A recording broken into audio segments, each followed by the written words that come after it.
ठीक हो बेटा? ठीक हो? Yes sir. पैर बटोर के रखना। आज बेटा पढ़ने क्रम में हमको पढ़ना है मैथ। क्या पढ़ना है? मैथ। तो फेयर कापी बना रहे हो लोग? नहीं बना रहे हो? बना रहे। बनाए हो कि नहीं? Yes sir. डायरी सबको मिला है कि नहीं मिला है होमवर्क डायरी? Yes sir. तो डायरी रोज भर के रोज उसको चेक कराया करो और घर पर पेरेंट्स का भी साइन कराया करो और जिसका साइन कराया करो उसको नंबर लिख लाया करो। क्या लिख लाया करो? नंबर। मोबाइल नंबर के उस पर लिखो अपना और उसको यहाँ से फ़ोन जाएगा कि साइन किया कि नहीं किया है। तुम लोग पता लगा कि तुम इन लोग खुद साइन कर लेते हो हैं। यहाँ से फ़ोन करके पूछा जाएगा कि साइन किए हो कि नहीं साइन किए हो, पढ़ाई से संतुष्ट हो कि नहीं संतुष्ट हो, या इनका जो नंबर कम आया है इस पर कैसे और सही से काम किया जाए। ठीक? हाँ, तुम लोग बहुत खुराफाती हो गए हो। तो रोमन नंबर्स बेटा बताया गया है हमको कि जो हमारा अभी तक हमने पढ़ा हिंदू, अरेबिक और संख्या पद्धति के अलावा एक और प्राचीन में प्रचलित है, उसे कहा गया रोमन नंबर। क्या कहा गया है? Roman number. ठीक है। और रोमन नंबर में कुल जो होता है मूल कितने हैं? 7। इसको लिखा जाता है 1 ऐसे। इसको लिखा जाता है X, इसको लिखा जाता है इसको लिखा जाता है L, इसको लिखा जाता है C, और इसको लिखा जाता है D, और इसको लिखा जाता है M, यम। क्या लिखा जाता है? IVX LC D, M, DM। IVL XC D और M। I लिखा जाता है 1 के लिए, V लिखा जाता है 5 के लिए, L लिखा जाता है 50 के लिए, X लिखा जाता है 10 के लिए और C 100, D 500 और यम 1000 के लिए होता है। ठीक है। एक प्रतीक और होता है, जैसे कहीं पर लिखा है ऐसे बार लगा है ऊपर, रेखा कोष्ठक, हमने कुछ कोष्ठक पढ़ा था तो उसमें बताया गया था, ऐसे लिखा है। तो इसका मतलब होता था, मान लो यहाँ पे लिखा है V इंटू ऊपर बार लगा है, V के ऊपर क्या लगा है? बार लगा है। समझ रहे हो? क्या लगा है? V के ऊपर बार लगा। तो इसका मतलब 1000 से गुणा होता था। किससे? किससे गुणा होता था? क्या? अब इसका मतलब क्या होता था? इस V का मतलब, इस V का मतलब क्या होता था? 5। समझो। और इसका मतलब क्या होता है? हमने मल्टीप्लाइड बाई 1000। तो इसका आंसर कितना हो जाएगा? 5000। अर्थात इसका वैल्यू कितना लिखा था? इसका वैल्यू कितना लिखा था? 5000। समझ में आया? Yes sir. अगर कहीं पर बार लगा, ऊपर रेखा कोष्ठक लगा है किसी पर, तो उसका मतलब क्या हो जाएगा? रोमन अंक में मल्टीप्लाइड बाई 1000। किससे गुणा? 1000 से गुणा हो जाता। ऐसे मान लो कहीं पर लिखा है यल बार, क्या हो जाएगा इसका? यल का मतलब 5 होता है। 50 मल्टीप्लाइड बाई 1000 कितना? 1000। क्या हो जाएगा बेटा? इसके लिए पता ही हमको 50 हो जाता है और मल्टीप्लाइड बाई 1000 इस लोग कितना हो जाएगा? 50,000। इसका वैल्यू कितना लिखा था? 50,000। कोई दिक्कत तो नहीं? अब कुछ और नियम है, मैं उसको लिखा दे रहा हूँ, फिर आप लिख लेना। उसके बाद में एक कॉपी में लिखना है, फिर मैं समझा दे रहा हूँ। कोई दिक्कत नहीं? Very good.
हो गया बेटा? Yes sir. अब देखो थोड़ा समझ लो, थोड़ा सा समझ लो सब लोग। जो बताया हमने कि बेटा रोमन संख्या जो है ये रोम से लिया गया है। एक वहाँ पर एक चर्च था कैथोलिक, वहाँ पर कुछ निशान बने थे, है ना। ये सब ज़्यादा नहीं पढ़ना है, वहाँ पर कुछ निशान बने थे, तो उसको बताया गया रोमन अंक है। ये जान लो कि इसको भी गणितीय चिन्हों को लिखने के लिए प्रयोग में लाते हैं। अब बात आती है हमारा कि रोमन अंक में बताया हमने कुल जो मूल आपके अंक हैं या चिन्ह हैं या प्रतीक हैं 7 हैं। कितने हैं? 7। 1 के लिए है, 5 के लिए है, 10 के लिए है, 50 के लिए है, 100 के लिए है और 500 के लिए है और 1000 के लिए है। 7 मूल इसके प्रतीक चिन्ह कितने हैं? 7। इन्हीं 7 से ही सारे सब इसमें क्रियाकलाप किए जाते हैं। I, V, X, L, C, D और M। I, V, X, L, C, D और M। समझ में आया? पढ़ लो, रोमन अंक फिर पढ़ने नहीं मौका मिलेगा, है ना। किसी क्लास में है ही नहीं, बस कुल चिन्ह के लिए। कितने मूल अंक हैं? 7। कुछ नियम है जो मैंने लिखा दिया आपको, बताया है मैंने कि यहाँ पर देखिए, यहाँ से है ये थोड़ा बाद में लिखना था, है ना, क्योंकि जगह नहीं था, ये इसको बाद में लिखना है ना। बताया गया है कि रोमन संख्या पद्धति में किसी चिन्ह की पुनरावृत्ति का अर्थ होता है उसे जोड़ना। जैसे बार बार अगर ये आता है, यहीं पर देखो, यहीं पर 1 1 1 आता है, इसका मतलब क्या हुआ? इसको जोड़ना है। क्या है? जोड़ना है इसको। क्या करना है? जोड़ना। इसका मतलब क्या हो गया बेटा? 1 + 1 + 1 है ना, = 3 3। कहा गया है कि रोमन में किसी बार में आ रहा है तो उसको क्या हो जाएगा? जोड़ना, है ना। जान पाए? जिसे यहाँ पर दिया गया है ना, जिसे यहाँ पर दिया गया है C C C, इसका मतलब क्या हो गया? C के लिए क्या प्रतीक है?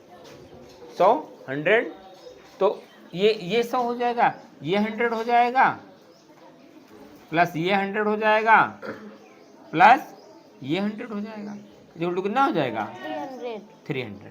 कितना हो जाएगा? 300। समझ में आ रहा है कि नहीं आ रहा है? तो पहला नियम हमने क्या बताया कि रोमन अंक में किसी, है ना, चिन्ह की पुनरावृत्ति का अर्थ होता है उसे जोड़ना। किसी चिन्ह में जो होता है उसका किसी भी चिन्ह की पुनरावृत्ति मतलब क्या होता है? देव कुमार शुक्ला, क्या होता है?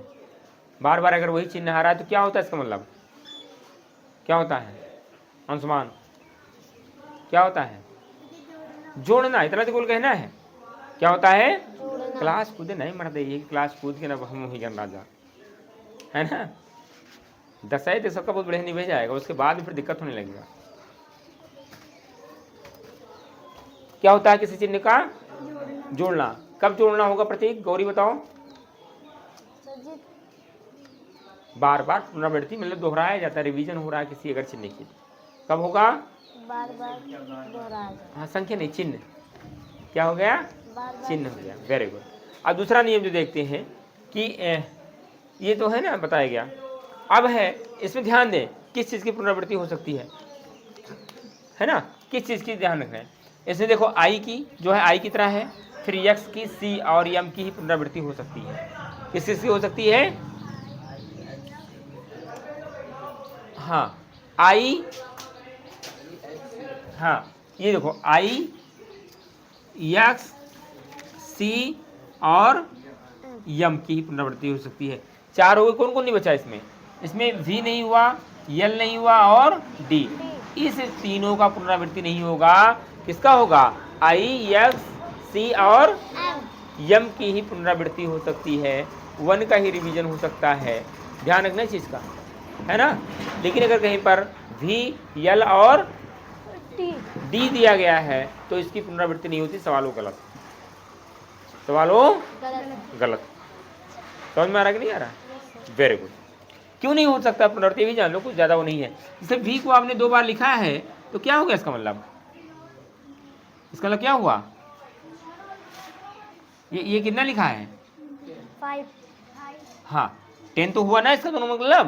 5 5 10 हो गया। तो 10 के लिए क्या है पहले से? 10 के लिए तो एक्स बना ही है, तो इसको लिखने की क्या जरूरत है? समझ आ रहा है कि नहीं आ रहा है? Yes sir. ऐसे आते हैं यल के लिए, यल आपने लिखा यल यल, तो क्या हो गया इसका मतलब 100 हो गया, 100 हो गया, कितना हो गया? 100। तो 100 के लिए पहले ही सी बना है, समझ में आया? अब आया डी, क्या आया? डी। डी और डी लिखा आपने, यही तो पुनरावृत्ति कर सकते हो, कितना होगा ये 1000, तो 1000 के पहले ही तो बना है, इसलिए इसकी पुनरावृत्ति नहीं होती। बाकी कोई मंत्र नहीं है कि पटीदार हो उनके रही बगली तो उम्र रहे, ठीक है? किसकी किसकी पुनरावृत्ति हो सकती है? आई एक्स सी एम। यम, 4 की पुनरावृत्ति हो जाती है, और वी और एल और डी, वी एल और डी की पुनरावृत्ति नहीं हो पाएगी। समझ में आ गया कि नहीं आ गया? Very good. अब आता है किसी भी चिन्ह की पुनरावृत्ति 3 बार से अधिक। ये भी नियम है कि पुनरावृत्ति ये नहीं कि बार बार करते रहो, कि लिख दिया हमने यहाँ पर सर जी ने कहा है तो 1 2 3 4 5 6 7 8 9 10 करते रहो, केवल और केवल कितनी बार? 3 बार, बाकी सब बेकार, बाकी सब बेकार। केवल 3 बार, बाकी सब बेकार। है। ये तो सारी दवाई वाला बता दी, सुबह दोपहर शाम 3 बार, है ना? 3 बार ही पुनरावृत्ति हो सकती है, इस चीज को जानो, 3 बार पुनरावृत्ति हो सकती है, ठीक है? इतना हो गया। अब आते हैं नियम नंबर 2 में, बताया गया यदि कोई छोटा संकेत, यदि कोई छोटा संकेत बड़े संकेत के दाईं ओर लिखा जाता है, सपोज दैट कोई छोटा संकेत बड़े संकेत के कहाँ लिखा जाता है? दाईं ओर लिखा जाता है। कोई छोटा संकेत जैसे लिखा है यहां पर x, क्या लिखा है? एक्स। क्या हुआ इसका मतलब? बैठ के बताओ, इसका मतलब क्या हुआ? क्या हुआ? क्या हुआ? क्या हुआ? 10, 10 ही तो हुआ। ये सब चीज जानो, छोटा मोटा चीज है, सब चीज जानो, बहुत छोटा मोटा चीज है। क्या हुआ ये? 10। क्या हुआ? 10। कोई दिक्कत नहीं। क्या हो गया बेटा? 10 हो गया, है ना? अब 10 हो गया, अब कहा गया है इसके बगल में ये बड़ी गिनती हुई कि नहीं हुआ, ये चीज आ गया यदि कोई छोटा संकेत बड़े संकेत के दाईं ओर, ये लिख दिया हमने, तो इसका मतलब क्या हो गया? 11। जोड़ना हुआ, बढ़ेगा मान, वैल्यू बढ़ेगा। बढ़ता कब है? जब जुड़ता है, जब कोई चीज जोड़ा जाता है। क्या होगा? जब कोई चीज जोड़ा जाएगा। कोई दिक्कत? जब कोई चीज जोड़ा जाएगा, तो इसका मतलब क्या हो गया? इसका मतलब हो गया, इसका वैल्यू कितना था? 10, और इसका वैल्यू 1, कितना हो जाएगा? 11। कोई दिक्कत? समझ में आ रहा है कि नहीं आ रहा है? Very good. अब ये हो गया यदि कोई छोटा संकेत के बड़े संकेत के इधर लिखा जाता है, सपोज दैट यदि कोई छोटा संकेत, ये बड़ा संकेत हो गया, दाहिनी तरफ लिखा है, दाहिना हाथ राइट हैंड साइड में, तो क्या हो गया? जोड़ा गया। लेकिन यही चीज अगर बड़ा संकेत के बाईं ओर कोई छोटा संकेत लिखे तब क्या हो जाएगा? इसका मतलब घटाना। क्या हो जाएगा? बाईं ओर मतलब घटाना। इसलिए कहा जाता है हमेशा दाहिना हाथ हो जाए। दाहिना हाथ मतलब वैल्यू बढ़ेगा, वैल्यू बायां हाथ मतलब अरे यार कमी तो होगी, जो इससे कमी हो, और दाहिना मतलब जुड़ोगे। कि अगर दाहिनी ओर लिखा गया है किसी संकेत बड़े संकेत के दाहिनी ओर अगर कोई छोटा संकेत लिखा गया है तो क्या हो जाएगा? बढ़ेगा। दाहिना मतलब बढ़ना, राइट मतलब बढ़ना, है ना? कहते हैं मैं राइट हूं अपनी जगह पे, राइट मतलब मैं ठीक हूं, अर्थात मैं बढ़ रहा हूं। क्या कर रहा हूं? बढ़ रहा है। और लेफ्ट हो तो मतलब घट रहा, है ना? ये उसका मतलब वही हुआ। जैसे यहाँ पर बताया गया उदाहरण के रूप में, जैसे लिखा है, मान लो यहाँ पर डी, वैल्यू कितना हुआ देव कुमार? इसका मतलब कितना हुआ बताओ? 500। कितना हुआ? जब पढ़ाने तो कहाँ मन रहता सबका। कितना हुआ? 500। अगर ये इसके अगर हम लोग, ये कितना हो गया? 500, है ना? कहा गया बड़े संकेत के बगल में अगर इधर लिखा है तो कितना हो गया? ये 600। लेकिन अगर यही चीज हमने इधर लिखा तब क्या हो जाएगा? बाईं तरफ घटेगा, दाहिनी तरफ बढ़ेगा। दाहिने तरफ हो तो जुड़ेगा, ये वाला जुड़ जाएगा, 100 500 600 हो जाएगा। समझ में आ रहा है? यही इसका मतलब हुआ। अब और जान लो थोड़ा सा, वी एल और डी को घटाया नहीं जा सकता है। वी एल और डी को वही नियम, इन तीनों को घटाया नहीं जा सकता है, इधर नहीं लिखा जा सकता है। आई को केवल वी तथा एक्स में से घटाया जा सकता है। किसमें से? अब ये नहीं कि आपने सी लिख दिया तो यहाँ पर आई लिख दोगे तो 99 नहीं होगा, है ना। आई को केवल किससे किससे घटाया जा सकता है, v तथा x से, v तथा x से। हाँ, आई को केवल v l और d को घटाया, मतलब ये दाहिनी इधर बाईं तरफ नहीं हो सकता है, v l और d को नहीं घटाया जा सकता है। आई को केवल जो एक नंबर का लिए चिन्ह है, एक नंबर के लिए है, वो केवल 5 और 10 में से ही घटेगा, तथा x में से घटाया जा सकता है, बाकी किसी से, बाकी जो आपका बचा 5 उससे से नहीं घटाया जा सकता है। x को केवल l तथा c में से घटाया जा सकता है, x को किससे 50 और 100 में से घटाया जा सकता है, i को v तथा x से घटाया जा सकता है, l को किससे, x को केवल l तथा c से घटाया जा सकता है, c को केवल d तथा m से, मतलब आगे आने वाले उससे केवल 2 से कुल घटाया जा सकता है ना। c तथा x को किससे घटाया जा सकता है, x को किससे घटाया जा सकता है, l तथा c से, l मतलब 50 और c मतलब c मतलब 100। सेंचुरी कहते हैं, सचिन ने सेंचुरी मार दिया, विराट ने सेंचुरी मार दिया, सेंचुरी मतलब शतक, शतक 100 ही तो होता है, c मतलब वही सेंचुरी है, क्या है, सेंचुरी। कोई दिक्कत नहीं। c को केवल d तथा m में से घटाया जा सकता है, c को केवल d तथा m से। हाँ, अब आया यदि कोई छोटा अंक दो संकेतों के बीच में, ये टॉपिक पढ़ो, यदि कोई छोटा संकेत दो बड़े संकेतों के बीच में रखा जाता है तो उसको उसके बाद आने वाले संकेत में से घटाया जा सकता है, उसको उसके बाद में आने वाले संकेत में से घटाया जा सकता है। समझ में आ रहा है कि यदि कोई छोटा संकेत दो बड़े संकेतों के बीच में आ रहा है, जैसे कहा गया यहाँ पर ये हो गया x और ये हो गया v, अब बीच में अगर हमने i कर दिया है ना, तो किससे घटाया जाएगा, इस लास्ट वाले से ये घटाया जाएगा, इससे नहीं घटाया जाएगा, है ना। ये कितना हो जाएगा, ये ना जोड़ लेना कि 10 और 11 और 5 16 नहीं होगा, ये क्या होगा, 10 11 5 16 नहीं हो, कितना होगा, ये 10 तो रहेगा ही और ये 5 रहेगा, है ना। 10 + 5 - 1, ये क्या हो जाएगा, 10 मतलब, है ना, तो 10 + 4 = कितना हो जाएगा, 14। समझ में आ रहा है कि नहीं आ रहा है, कि अगर कहीं पर बीच में संकेत आ जा रहा है तो उसका मतलब क्या हो गया है, इस लास्ट वाले से इसमें घटाया जाएगा, है ना। कोई दिक्कत नहीं। आगे बढ़ा जाए, है ना। जैसे और एक उदाहरण दे दिया जाए यहाँ पर कि x i x, इन दो बीच के बीच में कितना हो जाएगा, ये 10 हो जाएगा, और ये प्लस ये भी 10 हो जाएगा, लेकिन इसके बगल में तो कितना हो जाएगा, 9, यही तो होगा, अर्थात क्या हो गया, ये 10 - 1 कितना हो जाएगा, 10 + 9 अर्थात 19। समझ में आया।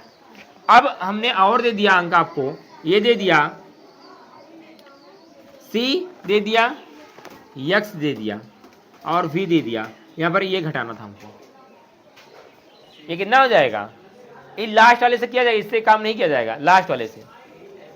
हाँ, c के लिए 100, इसके लिए 10, इसके लिए 5 और ये घटना है तो -1, कितना हो जाएगा, 100 110, 100 + 10 + 4 कितना हो जाएगा, 114 कितना, ठीक है। समझ में आया, ये आपका रोमन अंक था, सवाल उसमें क्या लगाना, फिर आगे पढ़ते हैं। ठीक, आज के लिए जाओ।